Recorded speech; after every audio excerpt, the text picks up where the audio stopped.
bulging discs, disc herniations.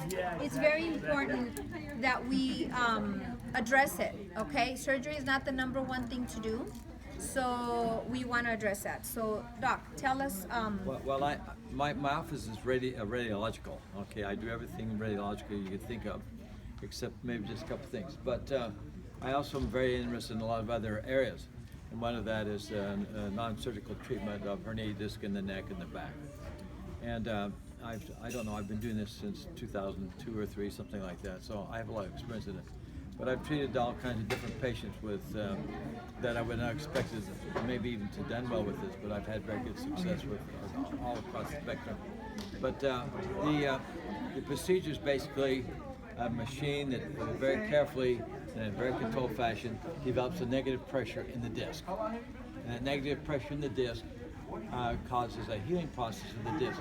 You get an influx by diffusion. You get an influx of the fluid from the blood oozing into the disc. There are no blood vessels going in or out of the disc. And so if you have a damaged disc that's in between the vertebral body, the disc is in between. It's a little disc. When the pressure is too high for the axial pressure, the disc is spread out. Well, it finally becomes called a herniated protruding, herniated disc, whatever you want. But the herniated disc will pinch nerves, etc., will cause problems. It's been primarily treated surgically. That's one way to go, but you get very excellent results without disruption of tissue, without removal of scar tissue, without a lot of the issues with surgery. And the failure rate with this is, I feel, 0, because you can always retreat with this. Surgically, with surgical treatment, you run out of options real fast, and the outcome is not really as bleak, I think. So that's as a patient, okay, how does this work? So he has a table. See the table? You lay down on the table. You get like a diaper on, a harness. I don't know. Well, it's a wraparound. It looks like a diaper, and they put it on you. It's okay? not a diaper, okay? It looks like one. And then they put another one on your neck, right? Oh, well, you don't do treat both areas. Well, there's a wrap on the other half. You need one in one spot and one. Oh no, one at a time, and then you decompress. Let's back up the table. We will stand down. How does it work? And so the patient can stand right on the platform here, and then the table can tip back. Okay, you can weigh the patient, do everything with that. This bank right here has a vector. You can change the pull force. So you want to get perpendicular to the disc of abnormality. It's worse than what's causing the problem. So that's actually the maximal decompressive therapy will be applied at the disc level that's abnormal. Anyway, there's a chart here on this side that shows the ideal curve of compressive force. And then it measures every 15 times a second the measured pressure and the patient. The two curves match directly. So every therapeutic decompressive force is exactly the same and very, very controlled. And so what happens with this? What happens to the discs, Dr. Well, what happens is the patient has a wraparound in the lower torso, the diaper she was saying a while ago, that you hook the attachment into the decompressive unit. It's going to apply the force, and the table floats apart. So you have another wrap around the upper half to hold the upper half in place, because the body's going to be pulled that direction, and the table's going to float apart. And so now it's like grabbing hold of the two vertebral bodies and pulling them apart with your fingers a little bit. So doctor, tell me about the science behind it. So prior to going straight for back surgery, why do we want to do decompression? And then you're also using the neural stimulators to help decrease the pain, right? And help the healing. We do more than one thing. But basically, to get a negative pressure, if you just tie a weight to your leg and pull it that way or whatever, you will not develop negative pressure. And if you don't develop negative pressure, it will not work. So in the early 1990s, I was involved with some original research in this form of potential treatment, and we put some needles into the disc. We put and through the needle hub, we put a little device to measure pressure.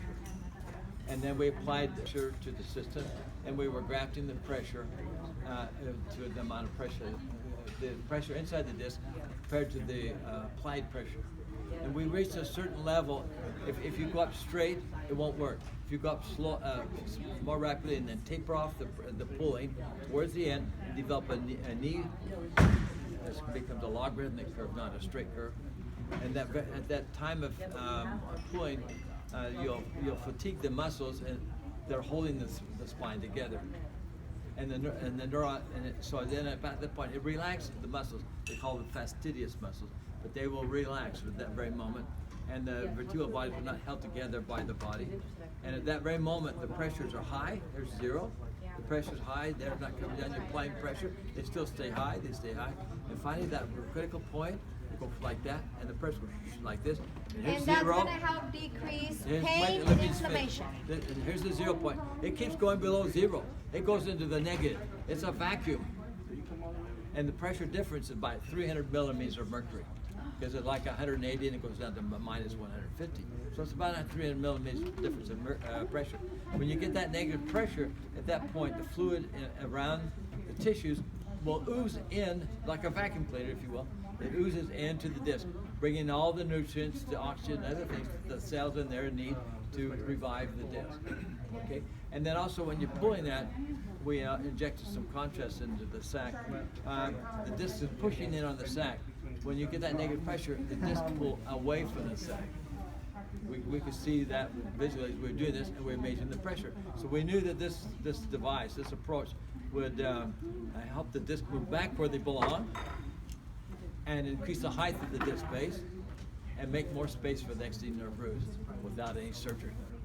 So guys, we found out in the early 1990s. Where can we find Dr. Martin if you're interested in spinal decompression therapy?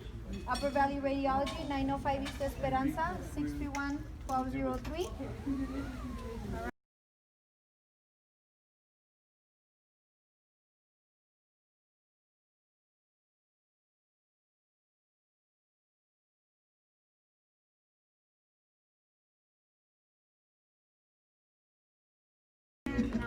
Yeah, for just a second, I think that's interesting. We're also I'm developing, we're doing another program where we're helping people with balance issues, vertigo, dizziness, and the whole complex thing. So I have all the imaging things that I need. If I have to check out the arteries in the neck, or check out the brain, check out on these things. But the basic study looks at what is causing, where's the problem that's causing the dizziness.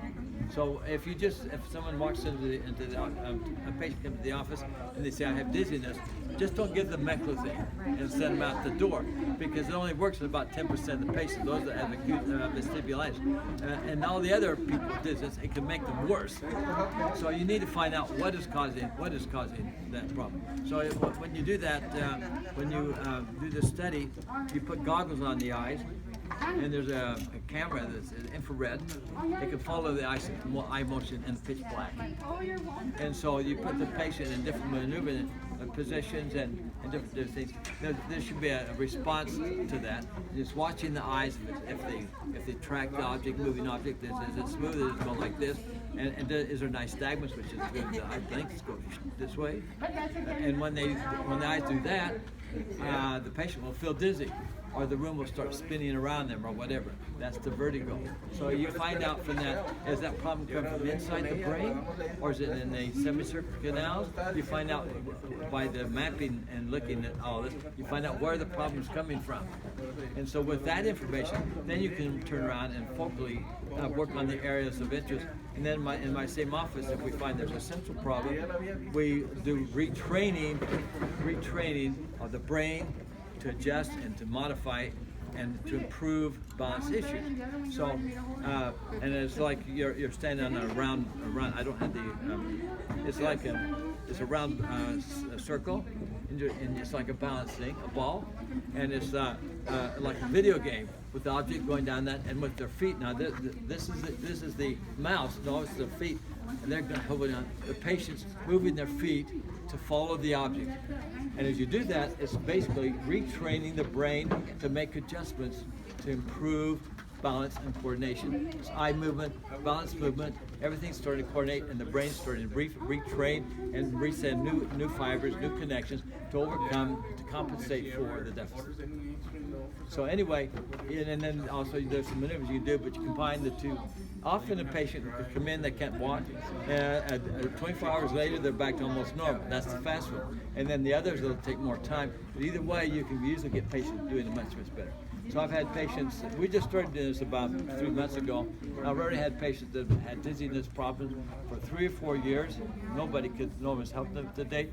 And within 3 or 4 weeks, they're better. I had a patient just this last week. He was the same way. Within 24 hours, he was almost normal. So anyway, it's another thing we're doing in the office. So and then I also do a lot of with nutrition, weight loss, how do you, without any pills, without anything that's non-foreign. It's about knowing the kinds of foods to eat, nutritional ideas, and nutritional products. Help people improve all their lab values, help them reverse diabetes, help them increase their circulation, and it's all without prescription medication. So I do a lot of stuff in those lines too. So anyway, I do a lot of different things. Okay, any questions? I said.